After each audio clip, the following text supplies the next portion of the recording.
Hi, this is a speed drawing video of character work that I was doing. This is not scripted, this is just me sort of talking about the process of how I made everything. I did all the selections to find out where the hole was in my line art, but yeah, this is sort of just like a video to talk about my process of making characters. Some people, friends, were curious about some things. Like this little gradient thing I do. So I like splashing some color down and just using a blur tool, and just changing different hues in skin can sort of make an illusion that you're doing more work than you are, especially for the final product. So for the shading, I actually used to make an entire shade layer with like just a color, blue, red, whatever, and maybe add gradients to the shade layer, and I would just set it to multiply and lower the opacity. I'm trying to do that less because I realize, with kind of like how you can see here a little bit, I kind of like just sort of making the shading a little blendier and a little more painterly sometimes, and more often than not. I also think it just like helps out my color theory to sort of actually paint on the shading. But that's just me. I think setting things to multiply is super easy depending on what kind of like project you're doing. And so, yeah, I don't really, ugh. So I don't really know what to talk about for this sort of video. It's sort of when something relevant pops up. So I guess just talking about this character. This character is not alive. He is a deadman and has been dead for a bit. But I imagine, so that's why like he looks a little like maybe like gaunt in like the chest. He looks dehydrated. His collarbone and like neck is like a little like shriveled up looking. I honestly think he's a little too cute for like for pretty much how I imagine him to look. Because I imagine him actually to look kind of cute and unassuming until you kind of focus on his features a little too long and he looks a little ghoulish. I think this is just sort of cute, which I think is fine for now. It just doesn't read like how I would normally want this character to read, but it is technically okay art, so whatever. I have it in my head that like he likes to dye his hair, but because of the lifestyle he has with another character, he is often out of money, and so I feel like I usually draw him like this teal hair just because he dyes it, but I like the idea of that his roots are just constantly always coming back in, which seemed kind of cute. That explains the teeths. And with his anatomy, there's like, I don't know, like with his nude body, I don't like it. I don't like his anatomy. Something is wrong with what I'm doing, and it's a matter of just sort of figuring it out. Anatomy is like very, very important to me. I think if you're an artist, it should be important to you. I had to look at a lot of gaunt people for his reference because I want him to look sort of sickly anatomy-wise. And there's parts where I failed in that. I think his arms are a little too thick. Especially you can see when the canvas isn't flipped, you can see that like oh god, I'm starting to get confused because I'm flipping the canvas so much, which you should absolutely do. I'm just doing it a lot, and so it's hard to focus. The arm that isn't up or around his neck, the one that's more down, I think that arm's a little too plump with either, like maybe, I don't know if it's like baby fat or muscle, whatever one it translates as. I want him to be a little skinny. I want him to really look like a fucking freak, but like a cute freak. I want him to be like an extra in like a horror movie, but like a rom-com horror movie. That's sort of like the vibe I want to give off with him. With this is just a cute anime boy.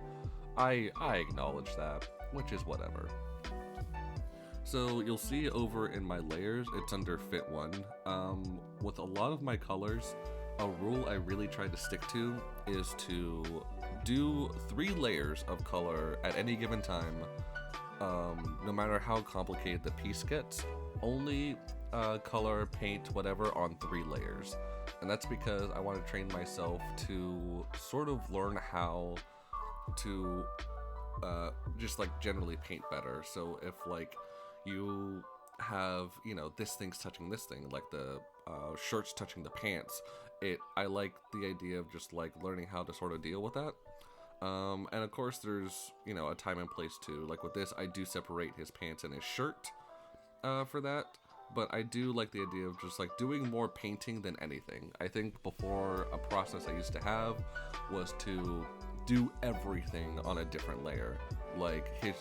For this example, this would be like his shirt would be on one layer, the cuffs of his shirt where his sleeves are would be another layer, his undershirt would be another layer, his hair would be its own layer, his teeth and eyes would be its own layer, his irises would be its own layer, the belt buckle would be its own layer, the belt it would be it's ridiculous. Like the lining, I think, of his clothes, like where his jeans are, the lining and his upper shirt lining, like the hem of the shirt, would all be its own layer. It's fucking ridiculous. Very stupid how I would do layers, and like it makes your stuff, or at least it makes my stuff, just not look great. There's always like this little like chipping, like where like the color didn't fill in. Like there's always like little things in the art that just like don't look good if like I personally use too many layers. And the good thing about painting is that if you just fill it all in with paint, it's all filled in, so you don't find that thing like close to the line art edges where like it hasn't filled in, because that's very embarrassing when I find that out, and it made all my work look like either rushed or incomplete, even if I spent hours on it. And I'm faster than I've ever been, so it's actually pretty embarrassing when my stuff looks rushed, because even if you rushed, your art shouldn't look like you rushed it, you know? So with this is a way I've found out how to sort of work around, like having everything be sort of painted. I want to add a lot of patterns to these outfits I'm doing for all my characters, and so doing that with like painting when the shirt's already black is difficult. So what I did essentially was make the patterns one of my 3 color layers, because the way it worked out, the shirt itself and the pants and undershirt and whatever can like be its own thing, and so I just made the patterns their own layer, and so that worked out for 3 layers. There is a character I'm going to do in another video that breaks my 3-layer rule, and breaks it hard. It's kind of fun, but it was very stressful. And so this is moving on to the second outfit. I really like the idea of making him a leather jacket. I imagine his style is very sort of like, I hate the word retro. I super hate it. Like, it's sort of like retro, grunge, like he's a gamer, you know, he loves games. Oh god. But no, I just imagine him being very 90s, you know, like, you know, you have like your Gen X, you know, parents who are like in their late 40s who just never stop dressed in the 80s, who always have furniture that's covered with plastic. I imagine that's kind of what he's like, but like for the 90s, because he remembers a lot of the 90s. So he hasn't been dead for too long, but long enough to live through all of the 90s. And whether or not he likes the 90s, it's not really that. He's not really dressing like he likes it, just dresses like he's influenced from it, because that seems a lot more realistic to me. Like when you, let's say, yeah, like if you have, again, like a parent like in their like late 40s at this point, and they dress very 80s or something, it's not because they're like, well, I love the 80s, you know, I love it, 80s are me. No, it's just that they're used to dressing that way. It's a way they're comfortable dressing. It's a fashion style that they're comfortable dressing in. And with Izzy, I imagined, his name's Izzy, probably should have said that. Yeah, with Izzy, I imagine he just dresses very 90s just because it's what he likes, and it's not like a statement. It's not like, I love the 90s, I'm a 90s kid, because I don't feel like real people really talk like that, unless, like, you know, you're on like fucking Facebook. So I just think he dresses very 90s. This outfit gave me a little bit of trouble with planning. You see, I just sort of freeze here to sort of just stop and stare, because I'm trying to really plan this out with my 3-layer format, because there's a lot of bells and whistles going on. And so what was hard here was actually figuring out his jacket color. And yeah, I'm looking over at this other character I will do in another video. But I'm trying to figure things out with these color schemes. Coloring, I'm really enjoying a lot, but it is a lot to sort of figure out. And so, like, to plan, like, when I get to ink or sketch something, like when someone sends me something and I get to ink or sketch it, it's really fun. When I get something that's, all right, you're gonna color this, it's a little stressful. And so with this, I decided to make the jacket pop by making it a red jacket, kind of like a fucking Thriller jacket, which isn't necessarily 90s, but it's extra, which is Izzy. And so I added these, like, I wanted to have like a really good leather effect, And so I wanted to sort of add like hues of red and darkness, because like the coloring is very extreme on leather. It either shows up as like, yeah, so I'm adding like the highlight here, like there's the really powerful highlight where like the light source is sort of hitting, and that's contrasted with the red, which has some hue changes here and there, but it's either it's red or it's bright, unless like it's in really dark shadow.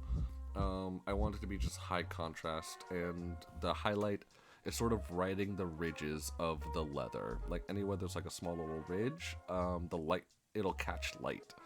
And that's kind of what I did here. I was trying to find all the places I could think of where like the light would sort of like hit it just right. The harder thing is that like the dark I'm putting on his on like the shoulders of the jacket, that's not leather. That's supposed to be sort of more softer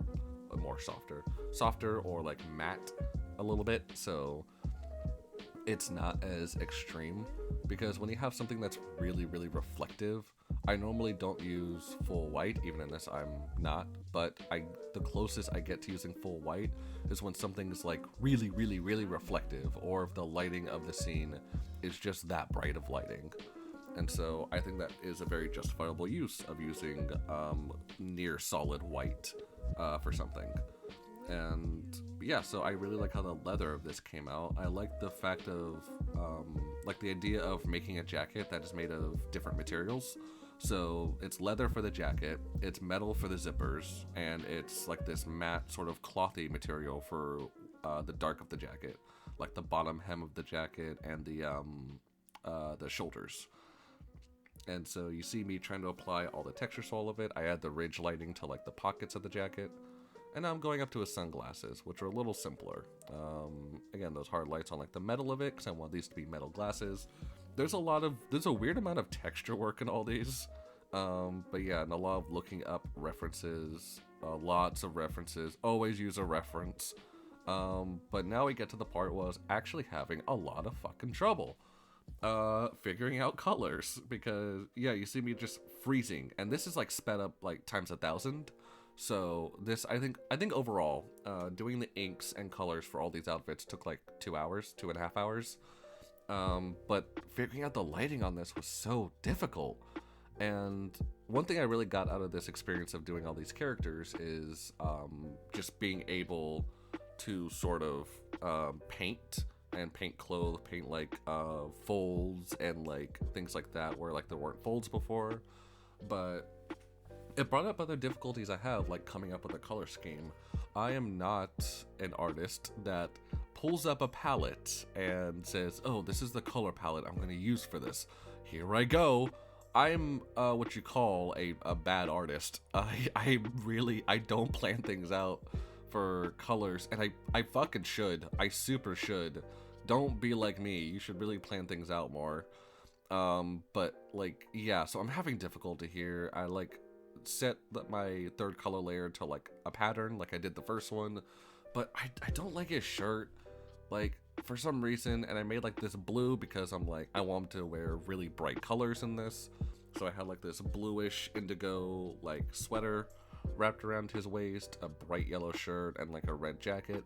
So it's like all like the three primary colors, like red, blue, yellow. But it just doesn't work here. And over the years, my work has gotten more comfortable with like using more saturated colors and just knowing how to use them better. Because I think even my work like a year ago they're very desaturated colors, because I'm very afraid to sort of, I was afraid to sort of like just really get color in there. And with this, I try to change it to more like pinky blue, and I freeze again because I'm like, something looks wrong. This looks wrong. This doesn't look correct. What is wrong with it? What did I do? Why does this look wrong? I'm flipping back between outfits. I'm like, and I just move on, you know, like, because sometimes you have to move on. Because if I could go back, I would definitely change things about his outfit, like the jacket outfit, because I love his jacket and I hate everything else. But when you're telling yourself you're doing a project, you have to make yourself move on, or at least in my case, I do. I need to move on from something. I need to be pried away from something. Otherwise, I'll just stand there correcting things forever, which isn't great. And with this is just a more simple, like a simple laid back outfit idea. One thing I don't like, I don't know if anyone noticed it up there, but if you see it, it might become distracting once you see it, but his sunglasses are off. They're askew. They're not perfectly centered on his face, which you can be like, oh, he just, you know, like they're a little tilted. It's not intentional. It doesn't look good. So that bugs me when I looked at the final product. With this, I would want like more of like, you know, casual t-shirt. I like these like sort of sweatpants with a belt loop because I like to wear those and they're very comfy and not totally bad to wear outside. Like you don't look totally sloppy, you know. Izzy, I can say is definitely, he's from Florida, and like I have this idea that when he was first undead, like that year's worth of Florida Man stories were about him. The funny ones, if there's any of them that are problematic, those weren't him. Just saying that, so canon. And this might be confusing more in a sense of just like, what's he from? Like, do you do a comic with it? No, he's from a fucking novel I'm doing right now. So his appearance actually doesn't really matter at all because it's not a graphic novel. It's a book. But like, I love when I want to write a book. It's probably because I've drawn the characters first, which sucks because I'm like, oh, like I do concept art for writing novels, which is stupid because like it's not dumb in the sense that like you do get a really strong visual for how characters look, how to describe things, how to describe certain characters, if there's like armor or there's fantasy involved, how to describe that. It's not useless to do, but like I draw an excessive amount of characters that will never be seen, and because I like their designs, and Izzy is one of those characters where I'm currently writing a book and he's in it. And what's weird, I can throw it up on screen. Izzy, more than any other character, he's not even like a main character I really go to for story stuff or ideas, but I like him a lot, and what I was gonna throw up on screen is pretty much his design now is probably been the design of all my characters that has changed the least. Like there's a picture of him I drew like in 2000, like I think 8 or 9 to like now. So like for the last like 12-ish years or something, he's unchanged. He is a alligator. He's the great white shark. He is fucking the $2 meal at Costco, which just won't change, refuses. And it's not stubbornness in design, it's just his design has always worked for his personality. It's very weird because I've really hardcore changed almost every design I've ever made because I always want to update something, but with this it's just perfect for him, and so it has not changed very much. I want this Florida Man shirt very badly. I super want this Florida Man shirt. I love designing clothing, and having a 2020 Florida Man shirt is very funny to me. This whole outfit I really like. It reminds me a lot of The Hangover, when The Hangover was relevant. Just because this is an outfit you wear when like you want to be lazy and you're hungover the next day. So yeah, this is going through the outfits. I would still change that second one, but this is sort of how they all look. And this is all of them together, and so I love this exercise and I love doing it. So that has been the video. So thank you for watching this process. This is part 1 of 3 because I do 2 other characters. So if you like this, tell me you like it, and if you don't, tell me your favorite song.